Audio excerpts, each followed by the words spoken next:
Jumpa kembali dengan Uncle. Kali ini Uncle akan sharing mengenai cara breeding cupang dengan persentase keberhasilan buraya hidup cukup tinggi.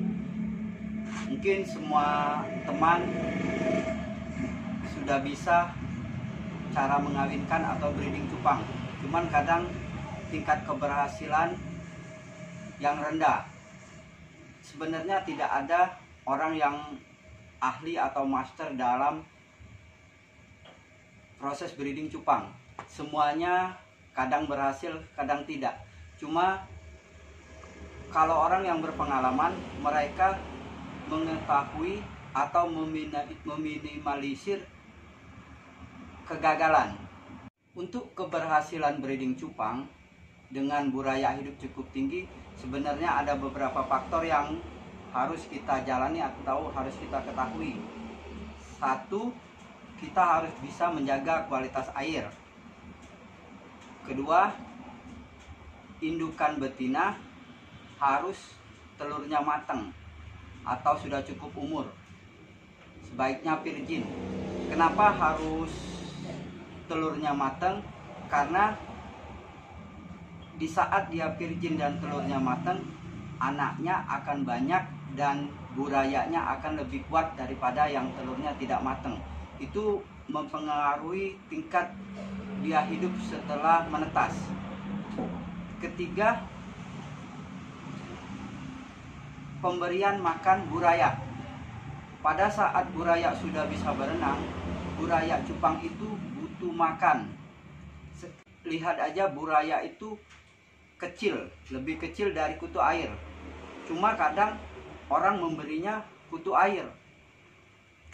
Kalau burayanya kecil sekecil kutu air, pasti mulutnya lebih kecil lagi.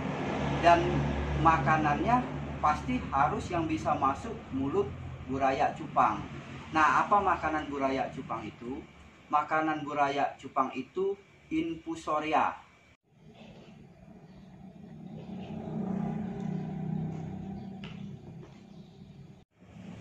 Jadi kita ambil simpelnya aja, simpel prakteknya, campurkan indukan jantan dan betina. Setelah bertelur, angkat indukan betina. Jantan menjaga telur dan nanti telurnya akan menetas. Pada saat buraya bisa berenang, sebaiknya indukan jantan diangkat. Karena kalau tidak diangkat, indukan jantan apabila stres atau gimana, dia bisa menjadi kanibal, memakan anaknya sendiri. Cuma ada juga breeder yang berpengalaman, indukannya bisa menjaga sampai dewasa. Jadi pada saat kita breeding cupang, pada saat dia kawin atau bertelur, kita siapkan di media lain air dengan daun pisang kering. Kenapa pakai daun pisang kering? Karena dengan daun pisang kering itu akan menimbulkan infusoria. Setelah 3 hari atau beberapa hari biasanya akan muncul infusoria. Nah, setelah cupang tadi menetas, kita pindah, setelah bisa berenang, kita pindahkan ke media yang ada daun pisangnya itu. Cuma itu secara teori yang Uncle kemukakan. Jadi kepada para breeder atau kepada para yang mau membreeding cupang bisa dengan cara lain. Cuma yang harus diingat supaya tingkat keberhasilan tinggi, yaitu satu, menjaga kualitas air. Karena pada saat kualitas airnya jelek, buraya cupang bakalan mati. Kedua, indukan betina harus telurnya matang supaya burayanya kuat. Dan ketiga, menyiapkan infusoria untuk makanan cupang tersebut.